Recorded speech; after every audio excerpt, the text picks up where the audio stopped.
Pourquoi Gigi lève-t-elle les fesses sur ses vidéos? Alors il y a deux solutions à ça et je me suis dit que c'était une bonne idée de vous partager ma réflexion là-dessus. J'ai monté Gigi sur une séance d'une trentaine de minutes et presque systématiquement à chaque départ au galop, elle a levé les fesses ou montré des signes d'inconfort. Et je ne trouve que deux raisons à ça possibles. La première, c'est un blocage physique, un mal-être physique, une douleur qui la déclenche. Donc ça, c'est la première option. Et la deuxième option, un peu plus sournoise, c'est tout simplement une réaction car elle connaît la conséquence de cette réaction. Un cheval ne peut pas faire quelque chose dans le but de se moquer de vous ou de vous nuire, c'est impossible. Le cortex cérébral du cheval n'est pas développé pour. Par contre, un cheval est capable de faire une association d'actions, c'est-à-dire elle peut associer une action à une conséquence. C'est d'ailleurs la base du dressage, je mets la jambe, réponse, j'avance. Et bien là, c'est un peu pareil.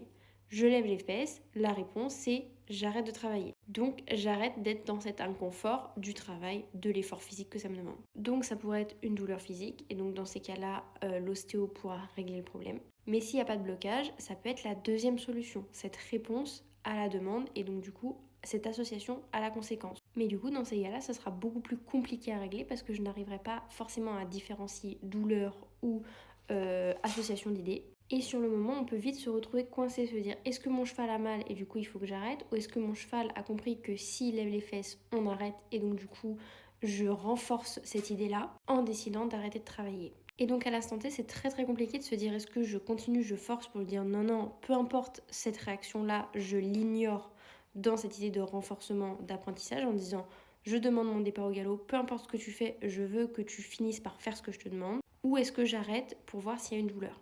Sur le trot ou le pas, elle était très mobile, il n'y avait pas forcément de douleur, même quand après j'ai palpé le dos. On fait une petite pause dans la vidéo parce qu'il y a la gamelle des chats qui vient de se déclencher. Mais du coup, ce que j'étais en train d'expliquer avant, c'est que c'est très très compliqué sur l'instant T de savoir comment réagir. Surtout que sur les allures inférieures, que ce soit au pas ou au trot, la jument ne me présentait aucune gêne et au niveau de ma jambe non plus. Après, ça peut toujours être une douleur un peu plus profonde, donc c'est pour ça que je préfère faire venir l'ostéopathe pour être sûre de travailler sur de bonnes bases et donc du coup après de gommer cet apprentissage de cause à effet qu'elle a pu relier dans son petit cerveau. Parce que les chevaux sont quand même des animaux très très intelligents et très sensibles et ils comprennent très bien qu'un acte peut avoir une conséquence et déclencher une conséquence et ça peut vite devenir quelque chose d'assez compliqué à gommer derrière. Comme évidemment aussi de gommer des défauts sur par exemple une défense à la jambe ou une défense à la main, ou même certains chevaux peuvent aussi avoir un souvenir de la douleur. Et ça c'est quelque chose qui est présent chez Gigi au niveau de ses pâturons pour la gale debout. Même si elle a plus mal, elle aime pas trop qu'on touche ses pâturons parce qu'elle a ce souvenir de douleur de gale debout.